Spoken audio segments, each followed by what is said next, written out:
Hello, this is the video for 12th grade English for Thursday, February 4th.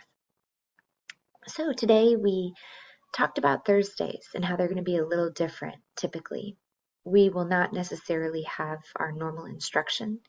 Instead, it's a day to pause and talk about career and college goals and senioritis and being a senior and what that means.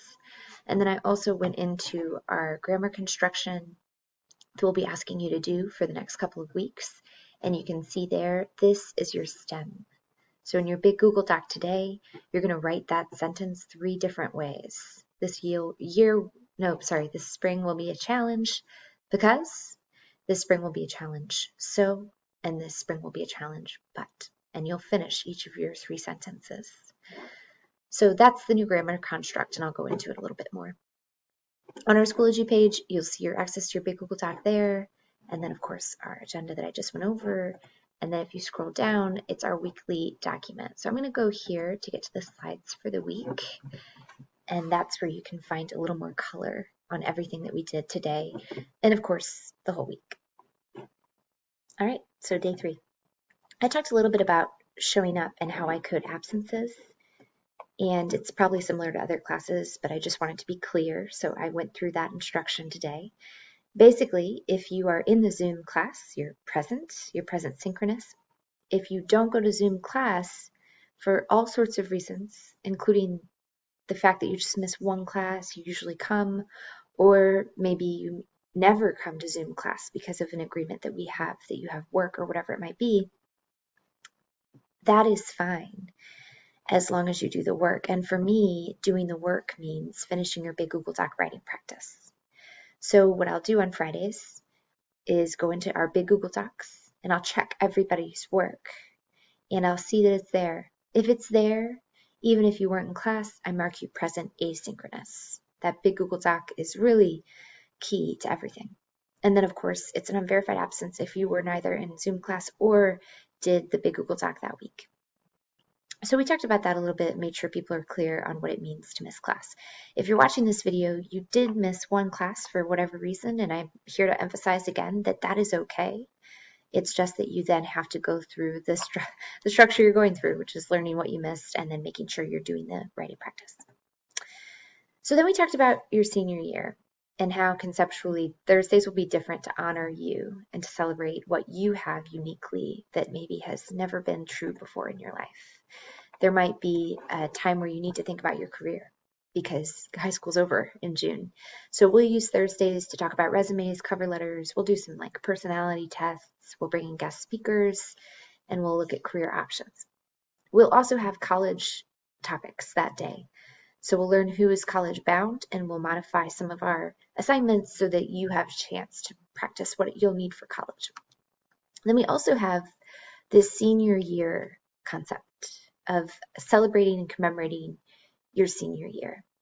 So sometimes on Thursdays, we'll give you time to generate ideas for how you'd like to celebrate your senior year. And this Padlet has a lot of the ideas your classmates have already come up with. It's seniors from our classes now, but also at the end of last semester, we gave these to our seniors. So all sorts of great ideas. Wonderful concepts at work here that you can add to or read. What we'll do is on senior days, we will kind of split into groups where people can choose to take one of these ideas and see if they could come up with a plan for making it happen.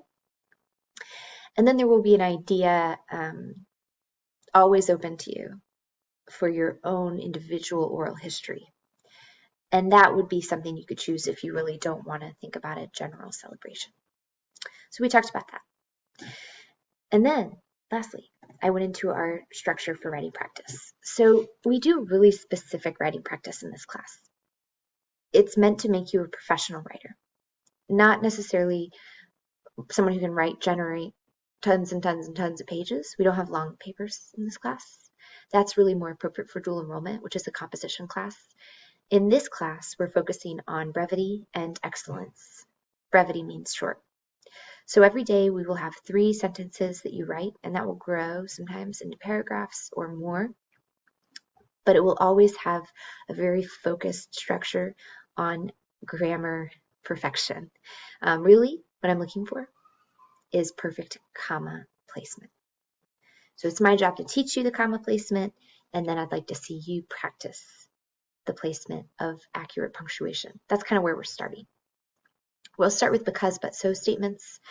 So I'm going to give you a stem, and you will finish it 3 ways. For example, you might get the stem, this year will be a new challenge. And you would answer it with, this year will be a new challenge because technical issues may crop up. So I'm going to wake up at 6 a.m. But I will learn a lot about myself.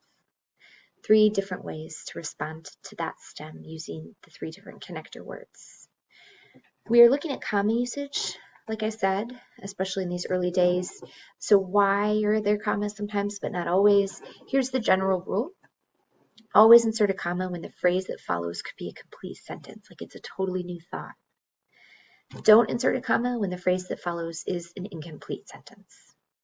So what does that look like? Here's a sentence where it's a new thought.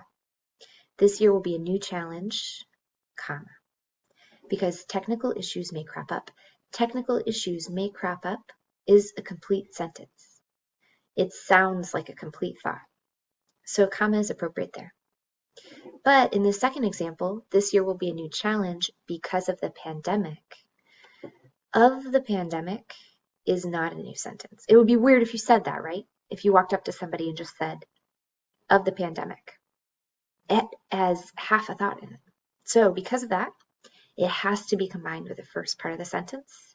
It's a single thought, and there is no need for a comma. And then lastly, I have an example where I've built in 2 commas. This year will be a new challenge, comma. So I'm going to wake up at 6 a.m. for some quiet morning yoga. And then another comma, and that will clear my head for the day.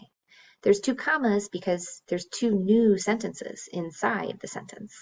I'm going to wake up at 6 a.m. for some quiet morning yoga is the first. And the second sentence is, that will clear my head for the day. So 3 phrases, 2 commas, and you can do that. You can build and build and build, especially if you feel like you have this. This is going to be pretty much easy for you. Then I challenge you to come up with more than 2 phrases. But there's no need if you don't feel like you want to do that yet. Lastly, tiny piece here on where the comma goes. I sometimes see students, a lot of times actually, I think this is just something we haven't taught well, putting the comma after the because, but, or so, putting it after the linking word. There's no need to do that. There's almost never a time where you'll put a comma after the linking word. The only time you would is if it were in a positive that follows, but that's not very often. So comma goes before those linking words. You want to separate at the break between ideas. So right after our first phrase and before you set up the turn or whatever it is the connection word is. The second one is a better example. This year will be a new challenge, but comma. This is not right. No comma there. Just comma, but. So 2 little pieces of info about commas, and now you get to practice and show me what you think you feel comfortable doing. I will give you a 6 out of 6 if you get all this perfect, a 5 out of 6 if you have good ideas, but the commas are off, a 4 out of 6 if your sentences don't have ideas or good commas, but that's never the case. I almost never find that. Typically, students have really cool things to say, and they're missing something about the punctuation. You may always revise and get the full 6 out of 6. You'll get feedback from me by Friday each week. There's your stem. Have a great weekend, and I will see you Monday.